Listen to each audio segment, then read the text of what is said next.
name's Emily Coote. I'm a guidance counsellor, but I am an educational and developmental psychologist. I work in a all-girls high school, so that's here, grade 7 to grade 12, and I'm employed as the guidance counsellor, but much more to look at the social, emotional and the mental health well-being of the students who come to our school. Developmental psychology has a major influence for my day-to-day role. I go on the idea, I guess, around stages and ages. So not only does it help of how I can best deliver my intervention, but it really, I guess, gives a good and fundamental framework around where the young person is at. You know, where are they in terms of their brain development, and then general cognitions, social, emotional, behavior, physiological, I guess, experiences that they're going through. It also really helps with, I guess, expected milestones, where the young person is at.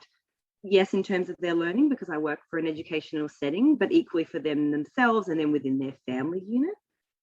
It also then really helps with, I guess, the developmental challenges. So a student that isn't meeting those milestones, we look at a lot of learning difficulties and those challenges that impact their day-to-day life.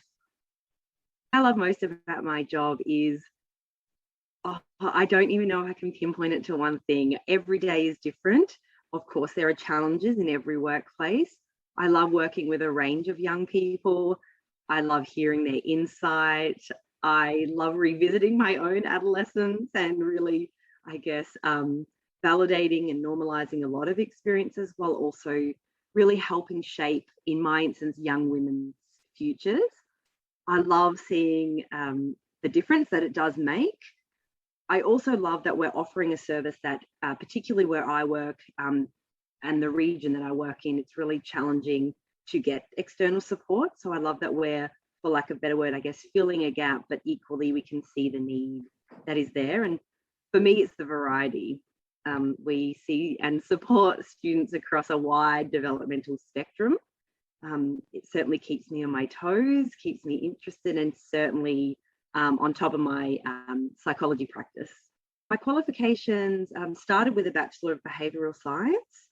I then took some time off because I wasn't really personally sure where I wanted to go and what was my direction. After some time off working in the disability sector, I realised that psychology was something I wanted to pursue. So I did travel away from my family and friends to complete a postgraduate diploma in psychology. So I did a little different, I guess, pathway than the honours stream. From there, I was introduced to the educational and developmental psychology world, and that's where I then moved again to pursue that pathway.